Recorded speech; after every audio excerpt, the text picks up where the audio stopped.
নমস্কাৰ মৰমৰ ছাত্ৰ ছাত্ৰীসকল, আশা কৰোঁ সকলোৱে ভালে আছা। আজি নতুন ভিডিঅ' এটা পুনৰ লৈ আহিছোঁ তোমালোকৰ বাবে। ভিডিঅ'টোৰ বিষয় হৈছে ক্লাছ 6ৰ উন্মেষ পাঠ্যপুথিৰ পাঠ নং 13ৰ সাপ আৰু ভেকুলী ৰজাৰ পাৰ্ট 2ৰ সম্পূৰ্ণ প্ৰশ্নৰ উত্তৰ। তেনেহ'লে ভিডিঅ'টো সম্পূৰ্ণ চাবাচোন। এইখিনিতে কৈ দিওঁ, তোমালোকে যেতিয়া ভিডিঅ'টো চাবা বা প্ৰশ্নৰ উত্তৰসমূহ লিখিবলৈ ল'বা, তোমালোকৰ লগতে পাঠ্যপুথিখন লৈ ল'বা। তেতিয়াহে প্ৰশ্নৰ উত্তৰসমূহ লিখিবলৈ এই ভিডিঅ'টো চোৱা সহায় বা সফল হ'ব।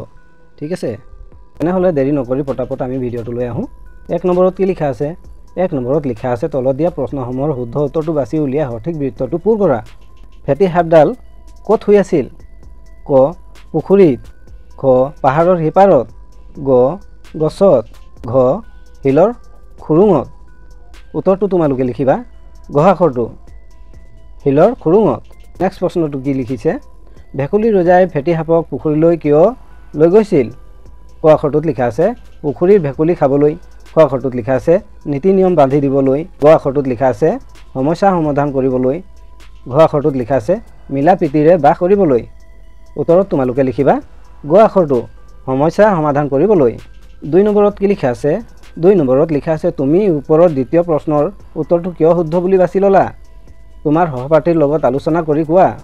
উত্তৰত তোমালোকে লিখিব পাৰা মই ওপৰৰ দ্বিতীয় প্ৰশ্নটোৰ উত্তৰ গ সমস্যা সমাধান কৰিবলৈ বাছি ল'লোঁ, কাৰণ পাঠ্যাংশত স্পষ্টকৈ কোৱা হৈছে যে ভেকুলী ৰজাই কৈছিল মোৰ ৰাজ্যৰ প্ৰজাই মোৰ কথা নুশুনা হ'ল, সিহঁতে মোক ৰজা ভাঙিবলৈ বিচাৰিছে, সেয়েহে মোক সমৰ্থন দিব পৰা মিতিৰ বিচাৰি আহিছিলোঁ, সেয়েহে ফেঁটী সাপক মিতিৰ কৰি তাৰ সহায়ত সমস্যা সমাধান কৰিবলৈ পুখুৰীলৈ লৈ আহিছিল বা লৈ গৈছিল। 3 নম্বৰত কি লিখা আছে?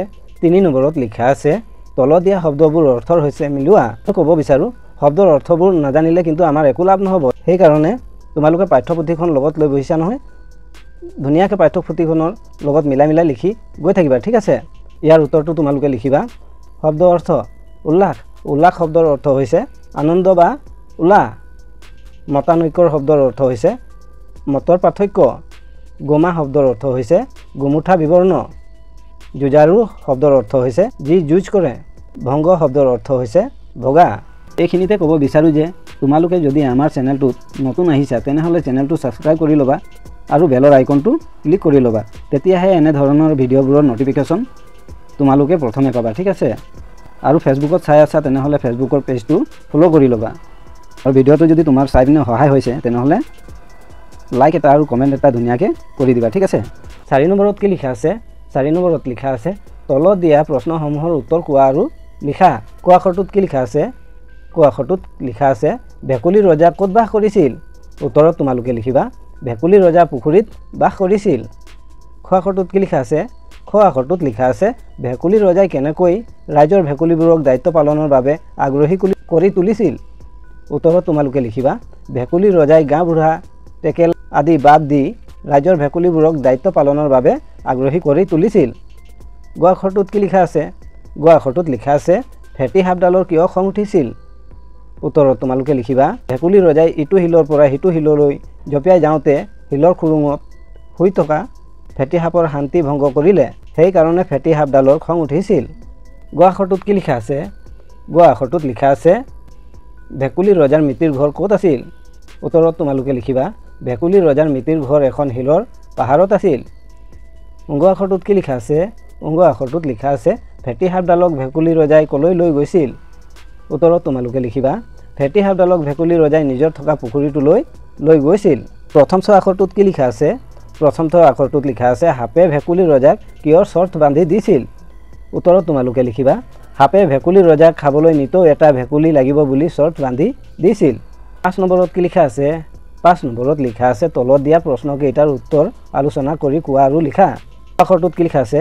ক আখৰটোত লিখা আছে ভেকুলী ৰজা আৰু প্ৰজাৰ মাজত কিয় মতানৈক্য হৈছিল? উত্তৰত তোমালোকে লিখিবা ভেকুলী ৰজাই কৈছিল বিহু আহিলে প্ৰথমে ময়ে গীত গাম আৰু নাচিম, বাকীসকলে মোৰ লগে লগে নাচিব বুলি নিৰ্দেশ দিছিল, কিন্তু কিছুদিনৰ মূৰত বসন্ত ঋতু আহিল। বৰষুণ অহাৰ আনন্দত ভেকুলীবোৰে ৰজাৰ কথা পাহৰি ঋতুক আদৰি গীত গাই নাচিবলৈ ধৰিলে, যাৰ ফলত মতানৈক্য হৈছিল। খ আখৰটোত কি লিখা আছে? খ আখৰটোত লিখা আছে ভেকুলী ৰজাই কিছু নীতি নিয়ম বান্ধি থৈ যোৱাৰ কথা কিয় চিন্তা কৰিছিল? উত্তৰত তোমালোকে লিখিবা ভেকুলী ৰজাই ভাবিছিল যে তেওঁৰ মৃত্যুৰ পাছত তেওঁৰ সন্তানে ৰজা হৈ দেশ শাসন কৰিব। গতিকে আগতীয়াকৈ কিছু নীতি নিয়ম স্থায়ীভাৱে বান্ধি থৈ যোৱাৰ চিন্তা কৰিছিল। গ আখৰটোত কি লিখা আছে? গ আখৰটোত লিখা আছে ভেকুলী ৰজা কিয় বিপাঙত পৰিছিল? উত্তৰত তোমালোকে লিখিবা সাপে সকলো ভেকুলী খাই পেলালে আৰু শেষত ভেকুলী ৰজাক খাবলৈ ওলাল, যাৰ বাবে ভেকুলী ৰজা বিপাঙত পৰিছিল। 6 নম্বৰত কি লিখা আছে? 6 নম্বৰত লিখা আছে কোনে কাক আৰু কিয় কৈছিল লিখা। গ আখৰটোত লিখা আছে বিহু আহিলে প্ৰথমে ময়ে গীত গাম আৰু নাচিম। উত্তৰত তোমালোকে লিখিবা উক্ত কথাষাৰ ভেকুলী ৰজাই অভাত সকলো প্ৰজাক কৈছিল, কাৰণ তেওঁ আগতে গীত গাই নাচিব আৰু বাকীবোৰ তেওঁ লগে লগে নাচিব। খ আখৰটোত লিখা আছে এয়া ঋতু বা উৎসৱৰে গীত, তেওঁলোকে গাইছে গাওক, আমিও জানো উৎসৱৰ আনন্দ অনুভৱ কৰা নাই। উত্তৰত তোমালোকে লিখিবা উক্ত কথাষাৰ দা ডাঙৰীয়াসকলে ভেকুলী ৰজাক কৈছিল যাতে তেওঁ প্ৰজাক ক্ষমা কৰে। গ আখৰটোত লিখা আছে মোৰ সমান শক্তিশালী কাকো তুমি বিচাৰি নোপোৱা। উত্তৰত তোমালোকে লিখিবা উক্ত কথাষাৰ ফেটিয়াপে ভেকুলী ৰজাক কৈছিল, কাৰণ ভেকুলী ৰজাই ক'লে মই বৰ চিন্তাত আছোঁ, মোৰ ৰাজ্যৰ প্ৰজাই মোৰ কথা নুশুনা হ'ল, সেয়ে মোক সমৰ্থন দিব পৰা মিতিৰ বিচাৰি আহিছিলোঁ। ঘ আখৰটোত লিখা আছে মই নাজানো তুমিহে মোক মাতি আনিছিলা। উত্তৰত তোমালোকে লিখিবা উক্ত কথাষাৰ ফেটিসাপে ভেকুলী ৰজাক কৈছিল, কাৰণ ভেকুলী ৰজাই কৈছিল পুখুৰী আৰু এটাও ভেকুলী নাই, যি আছিল সকলো তুমিয়েই খায়েই শেষ কৰিলা দেখোন, এতিয়া মই তোমাক ক'ৰ পৰা খাবলৈ দিম? তেতিয়া সাপে কৈছিল। 7 নম্বৰত কি লিখা আছে? 7 নম্বৰত লিখা আছে আগ পাছ নুগুনি কাম কৰিলে নিজৰ বিপদ হয়। শিক্ষকৰ সহায় লৈ সাধুটোৰ আধাৰত কথাষাৰৰ তাৎপৰ্য ব্যাখ্যা কৰা। উত্তৰত তোমালোকে লিখিবা সাধুটোৱে এই কথা শিকায় যে কাম কৰাৰ আগত ভালদৰে বুজাবুজি পৰিস্থিতিৰ মূল্যায়ন আৰু দূৰদৰ্শিতা অতি প্ৰয়োজনীয়, কাৰণ কেতিয়াবা নিজে লোৱা সিদ্ধান্তটোৰ পৰা নিজে বিপদত পৰে। উদাহৰণস্বৰূপে ভেকুলী ৰজাই আগ পাছ নাভাবি সমস্যাৰ সমাধান হ'ব বুলি ভাবি মনৰ আনন্দত শিলৰ পাহাৰৰ পৰা নিজৰ থকা পুখুৰীটোলৈ ফেটিসাপক লৈ গৈছিল বা লৈ আহিছিল, আৰু সাপৰ কথা শুনি ভেকুলী ৰজাই বিপাঙত পৰিছিল। শেষত সি উপলব্ধি কৰিলে যে আগ পাছ নুগুনি কাম কৰিলে নিজৰে বিপদ হয়। ভাষা অধ্যয়ন তোমালোকে কিতাপটোৰ পৰা ধুনীয়াকৈ এইবোৰ লিখি ল'বা, ঠিক আছে? তোমালোকে যদি বুজি পোৱা নাই তেনেহ'লে কমেণ্টত লিখি জনাবা, ঠিক আছে? 8 নম্বৰত কি লিখা আছে? 8 নম্বৰত লিখা আছে উতে প্ৰত্যয়যুক্ত পদ ব্যৱহাৰ কৰি তলত দিয়া বাক্যবোৰ পূৰ কৰা। ক আখৰটোত কি লিখা আছে? ক আখৰটোত লিখা আছে তলাটো খুলিবলৈ ড্ৰেছ চাবিকাঠি পৰি গ'ল। ল যোগ উতে। উত্তৰত তোমালোকে লিখিবা তলাটো খুলিবলৈ লওঁতে চাবিপাত পৰি গ'ল। খ আখৰটোত কি লিখা আছে? খ আখৰটোত লিখা আছে কিতাপখন ড্ৰেছ চাই ল'বা ই যোগ উতে। উত্তৰত তোমালোকে লিখিবা কিতাপখন দিওঁতে চাই ল'বা। গ আখৰটোত কি লিখা আছে? গ আখৰটোত লিখা আছে কামটো ড্ৰেছ কিছু সময় লাগিব কৰ যোগ উতে। উত্তৰত তোমালোকে লিখিবা কামটো কৰোঁতে কিছু সময় লাগিব। ঘ আখৰটোত কি লিখা আছে? ঘ আখৰটোত লিখা আছে ভাত ড্ৰেছ কথা নাপাতিবা খা যোগ উতে। উত্তৰত তোমালোকে লিখিবা ভাত খাওঁতে কথা নাপাতিবা। 9 নম্বৰটোত কি লিখা আছে? 9 নম্বৰটোত লিখা আছে তলত দিয়া শব্দবোৰ ভাঙি লিখা আৰু সেই শব্দবোৰ প্ৰয়োগ কৰি একোটাকৈ বাক্য লিখা। উত্তৰটো মই কৈ দিছোঁ, তোমালোকে কিতাপটো চাই চাই ধুনীয়াকৈ মিলাই লিখি গৈ থাকিবা, ঠিক আছে?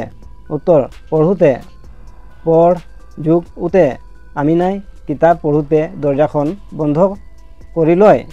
খ আখৰটোৰ উত্তৰ হৈছে বহুতে বহ যোগ উতে। মই গছৰ তলত বহুতে বৰষুণ আহিছিল। গ আখৰটোৰ উত্তৰটো হৈছে শুওঁতে শু যোগ উতে। আইতা শুতে সাধু কথা শুনি থাকোঁ। ঘ আখৰটোৰ উত্তৰটো হৈছে গাওঁতে গা যোগ উতে। ৰূপালীয়ে গীত গাওঁতে মাতটো খুব সুন্দৰ লাগিছিল। গ আখৰটোৰ উত্তৰ হৈছে হাঁহোতে হাঁহ যোগ উতে। মই হাঁহোতে বন্ধুৱে কিয় মোক বেয়া পাইছিল। তোমালোকে ধুনীয়াকৈ মিলাই মিলাই লিখি গৈ থাকিবা, ঠিক আছে? 10 নম্বৰত কি লিখা আছে? 10 নম্বৰত লিখা আছে পাঠটোত থকা সৰ্বনাম পদবোৰ বিচাৰি উলিয়াই লিখা। উত্তৰ সৰ্বনাম পদবোৰ হৈছে আমি তুমি তেওঁ তেওঁলোক তোমালোক মই নিজে তোক তাতে তেওঁৰ ইত্যাদি। এইবোৰ হৈছে সৰ্বনাম পদ। এতিয়া বুজি পাইছা নহয়? 11 নম্বৰটোত কি লিখা আছে? 11 নম্বৰটোত লিখা আছে উপযুক্ত যোজক অব্যয়ৰে খালী ঠাই পূৰ কৰা। ইয়াত প্ৰশ্নটো মই কোৱা নাই, উত্তৰটো কৈ দিছোঁ, তোমালোকে ধুনীয়াকৈ মিলাই মিলাই লিখি গৈ থাকিবা, ঠিক আছে? ক আখৰৰ উত্তৰটো হৈছে মই গ্ৰন্থমেলালৈ যাম আৰু সাধু কথাৰ কিতাপ কিনিম। খ আখৰটোৰ উত্তৰটো হৈছে যদি বৰষুণ দিয়ে এইবাৰ খেতি ভাল হ'ব। গ আখৰটোৰ উত্তৰটো হৈছে পাহি পুথিভঁৰাললৈ গ'ল কিন্তু অৰ্ণৱ নগ'ল। ঘ আখৰটোৰ উত্তৰটো হৈছে মই খেলিবলৈ যাম নাইবা ঘৰতে বহি কিতাপ পঢ়িম। 12 নম্বৰত কি লিখা আছে? 12 নম্বৰত লিখা আছে হাতৰ ভাঙোৱা হাঁহ। ক আখৰটোত কি লিখা আছে? ক আখৰটোত লিখা আছে ভেকুলীয়ে কৰে কালৈ ভয়, চোবাই নাখায় গিলি থয়। উত্তৰটো তোমালোকে লিখিবা সাপ। খ আখৰটোত কি লিখা আছে? খ আখৰটোত লিখা আছে বাঘৰ দৰে জঁপিয়াই, কুকুৰৰ দৰে বহে, শিলৰ দৰে তল যায়, তোলাৰ দৰে ভাহে। উত্তৰটো তোমালোকে লিখিবা ভেকুলী। গ আখৰটোত কি লিখা আছে? পাঠটোত এটা 3 আখৰীয়া শব্দ আছে যাৰ 1 ম আৰু 3 ম মিলি এবিধ পোহনীয়া চৰাই হয়। উত্তৰটো তোমালোকে লিখিবা পাৰ। 2 আৰু 3 মিলি এবিধ ডিঙিত পিন্ধা গহনা বুজায়। উত্তৰত তোমালোকে লিখিবা হাৰ। 3 আৰু 2 আখৰ মিলি এখন ঠাইৰ নাম হয়। উত্তৰটো তোমালোকে লিখিবা ৰহা। 2 আৰু 1 ম আখৰ মিলি এবিধ মেকুৰীৰ নিচিনা বনৰীয়া জন্তু হয়। সেই শব্দটো বিচাৰি উলিয়াই লিখা। উত্তৰটো তোমালোকে লিখিবা হাপা। 13 নম্বৰটোত কি লিখা আছে? 13 নম্বৰটোত লিখা আছে সাপে নিতৌ এটাকৈ ভেকুলী খোৱাৰ ফলত পুখুৰীটোত এটাও ভেকুলী নাইকিয়া হৈছিল আৰু অৱশেষত ভেকুলী ৰজাক খাবলৈ বিচাৰিছিল। সাপৰ কথা শুনি ভেকুলী ৰজা বিপাঙত পৰি সাপৰ পৰা পৰিত্ৰাণৰ উপায় চিন্তা কৰিছিল। তোমালোকৰ মতে ভেকুলী ৰজাই সাপৰ পৰা পৰিত্ৰাণ পাব পাৰিলেনে? যদি পাৰিলে ভেকুলী ৰজাই বাৰু কি বুদ্ধি কৰিলে আৰু লিখা। উত্তৰত তোমালোকে লিখিব পাৰা পাঠত উল্লেখ কৰা আছে যে এদিন ভেকুলী ৰজাই মিতিৰৰ ঘৰলৈ বুলি গৈ থাকোঁতে বাটত শিলৰ পাহাৰ পালে। সি ইটো শিলৰ পৰা সিটো শিললৈ জঁপিয়াই যাওঁতে শিলৰ খুৰুঙত শুই থকা এডাল ফেটি সাপৰ বৰ খং উঠিল। বাহিৰলৈ ওলাই আহি ভেকুলীটোক ক'লে, তই মোৰ ৰাজ্যলৈ আহি এনেকৈ জঁপিয়াই জঁপিয়াই মোৰ শান্তি ভংগ কৰিছ কিয়? আজি তোক সোধাই নেৰো। ভেকুলী ৰজাই ভয় খাই পলাবলৈ খোজোতেই সাপে ক'লে, ক'লৈ পলাবি? ভেকুলী ৰজাই তেতিয়া সাপৰ নেজত ধৰি তাক নাখাবলৈ অনুৰোধ কৰিছিল আৰু কোনোমতে নিজৰ জীৱন ৰক্ষা কৰিছিল।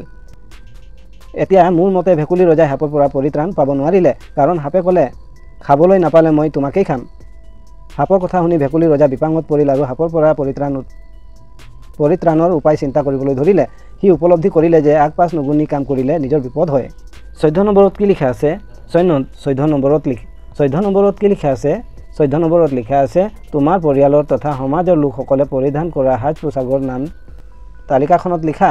পুৰুষৰ সাজপাৰ, মহিলাৰ সাজপাৰ। উত্তৰত তোমালোকে লিখিবা পুৰুষৰ সাজপাৰ ধুতি, গামোচা, কুৰ্তা, পেণ্ট, চাৰ্ট, লুঙি আদি। মহিলাৰ সাজপাৰ মেখেলা চাদৰ, শাৰী, চুৰিদাৰ আদি।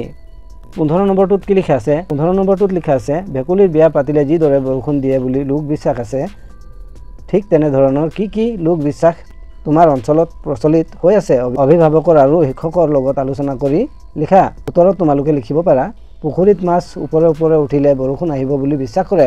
আৰু তোমালোকৰ অঞ্চলত কেনেকুৱা বিশ্বাস কৰে তোমালোকে লিখিবলৈ চেষ্টা কৰিবা, ঠিক আছে? ইয়ালৈকে ভিডিঅ'টো চোৱাৰ বাবে ধন্যবাদ।